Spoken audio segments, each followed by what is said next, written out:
9 news और देश दुनिया की तमाम बड़ी खबरों के बीच में आप सबकी होस्ट तृप्ति हाजिर हूं लेकर महाराष्ट्र के राजनेताओं की राजनीति से जुड़ी तमाम बातें आपको बताने के लिए। यहाँ पर फायर ब्रिगेड नेता के तौर पर माने जाते हैं, हमेशा से ही फायर ब्रांड के तौर पर राज ठाकरे की पहचान रही है। बाला साहब ठाकरे के बाद अपनी बेबाक बोल के लिए अगर कोई सबसे मशहूर है महाराष्ट्र में तो वो सीएम उद्धव ठाकरे नहीं बल्कि राज ठाकरे हैं।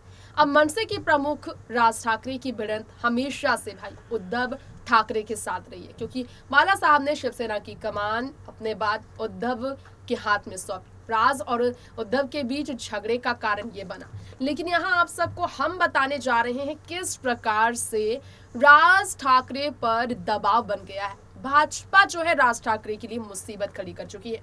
अयोध्या की बात कर लीजिए, अयोध्या दौरे के लिए कड़ी जिद पर अड़े हुए हैं राज ठाकरे, लेकिन उनके सलाहकारों ने उनसे ये कहने की कोशिश की है, बताया जा रहा है कि भाजपा के जो सलाहकार है, जो उनके सलाहकार है, वो उन्हें मनाने की कोशिश कर रहे हैं कि वो फिलहाल उधर जाने की प्लान ना करें। लेकिन 5 जून से पहले राज ठाकरे की उम्मीदें है कि भाजपा के वरिष्ठ नेता जिनके साथ उनके संबंध बहुत गहरे हैं, यानी कि पूर्व मुख्यमंत्री देवेंद्र फडणवीस की बात कर लीजिए जो बीजेपी के कद्दावर नेता है, या फिर चंद्रकांत की बात कर लीजिए, तो इनके साथ राज ठाकरे के बहुत गहरे संबंध है।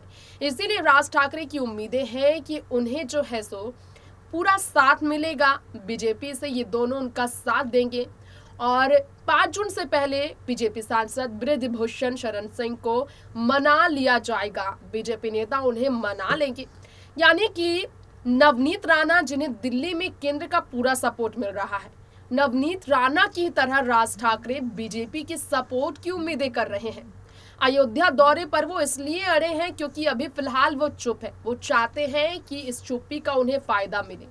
जी हाँ, भाजपा नेता उनसे चुप रहने के लिए इसलिए भी कह रहे हैं क्योंकि उत्तर भारतीय पर उनका हमला बोलना मुसीबत में भाजपा को डाल सकता है महाराष्ट्र में जो निगम चुनाव होने वाला है इसे लेकर, और इसीलिए उन्हें चुप रहने को कहा जा रहा है। इसके अलावा बीजेपी में होने जा रहे हैं चुनाव की बात, उत्तर प्रदेश की चुनाव की बात की जाए तो इसे लेकर भी बीजेपी को लेकर राज ठाकरे की चुप्पी बरकरार, यानी कि दबाव सलाहकार का उन पर बन रहा है। एक तरफ दबाव बन रहा है कि वो अयोध्या के दौरे को या तो कैंसिल कर दे, दूसरी तरफ उनका दबाव जो बन रहा है वो हम आप सबको बताना चाहेंगे उन्हें चुप रखने के लिए कि जवाब देने का भी दबाव उन पर बनाया जा रहा है। सलाहकारों का कहना कि मनसे अध्यक्ष को अपने फायर ब्रांड नेता वाली छवि को बरकरार रखनी चाहिए। बहुत जरूरी है कि भाजपा सांसद बृजभूषण को ठाकरे शैली में जवाब दिया जाए।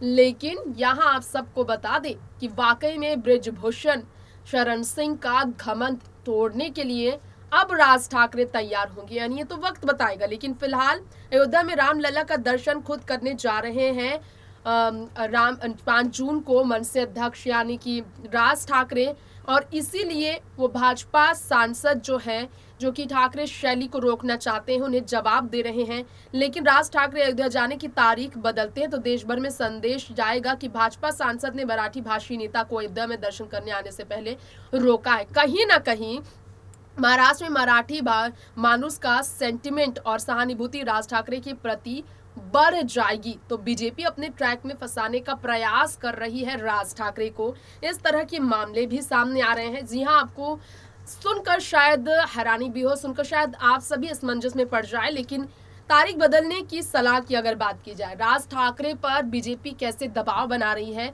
बीजेपी की आगे राज ठाकरे कैसे हारते नजर आ रहे हैं। सीएम उद्धव जिनका 10 तारीख को आदित्य ठाकरे का जो रैली होने वाला है अयोध्या में, उससे पहले राज ठाकरे का घमंड तोड़ता नजर आ रहा है। यहाँ पर भाजपा की वजह से देवेंद्र फडणवीस और चंद्रकांत का अभी तक उन्हें सपोर्ट नहीं मिला जिसकी उम्मीदें राज ठाकरे को है। गृह मंत्री अमित शाह और यूपी के मुख्यमंत्री योगी आदित्यनाथ ने भी भाजपा सांसद यानी कि बृजभूषण शरण सिंह को अपनी जुबान पर लगाम लगाने के लिए जो आपको चेतावनी दी, ये बताया जाता है खुलेआम, लेकिन इसके बावजूद असर नहीं हुआ। कहीं ना कहीं यहाँ पर राज ठाकरे का भी घमंड चूर हुआ है कि भाजपा उनके साथ खड़ी रहेगी, लेकिन अपने नुकसान के साथ नहीं। भाजपा अपना नुकसान राज ठाकरे के सपोर्ट में उतरकर नहीं कर सकती है। मनसे अध्यक्ष की करीबियों को यूं भी लगता है कि राज ठाकरे को भाजपा ने अपने ट्रैक में फंसा लिया है। अब ऐसे में इस ट्रैप में बाहर निकलने के लिए राज ठाकरे क्या करेंगे, क्या चक्रव्यूह को तोड़ने की क्षमता है उनमें, सवाल ये भी है। आभा सिंह ने इस पर क्या कहा है, जरा जानिए। राज ठाकरे माफी मांगे। मनसे अध्यक्ष राज ठाकरे की छवि फायरब्रांड आक्रामक नेता के तौर पर हम जानते हैं।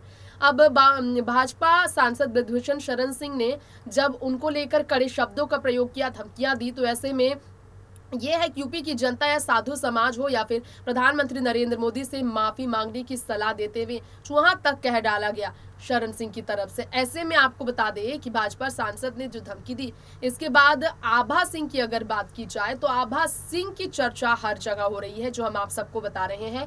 जी हाँ, आभा सिंह को लेकर काफी ज्यादा हंगामे हो रहे हैं। तो यहाँ पर आप सबको बताना चाहेंगे कि निरुपम ने भी राज ठाकरे को माफी मांगने के लिए कहा, बीजेपी भी राज ठाकरे से माफी मांगने को कह रहे हैं। तो कहीं ना कहीं राज ठाकरे का घमंड बीजेपी की वजह से टूट रहा है और इसीलिए वो खामोशी से, जो उनका घमंड टूट गया, उनकी उम्मीदें टूट रही है, खामोशी से चुपचाप इंतजार कर रहे हैं कि बीजेपी उनके पक्ष में खड़ी होगी। और अयोध्या जाने के लिए ब्रजभूषण सिंह को कंट्रोल में योगी आदित्यनाथ और गृह मंत्री अमित शाह करेंगे और उन्हें प्रेशर देंगे पूर्व मुख्यमंत्री देवेंद्र फडणवीस और साथ साथ में चंद्रकांत, जिनके साथ उनके रिश्ते बहुत खास है, जो कि बीजेपी चीफ है चंद्रकांत पाटिल, उनकी हम बात कर रहे हैं। और इसीलिए राज ठाकरे की चुप्पी लगातार बरकरार है। फिलहाल इस खास रिपोर्ट में इतना ही। बाकी तमाम ऐसी ही खबरों के साथ जुड़े रहने के लिए देखते रहें नेक्स्ट 9 न्यूज। नमस्कार।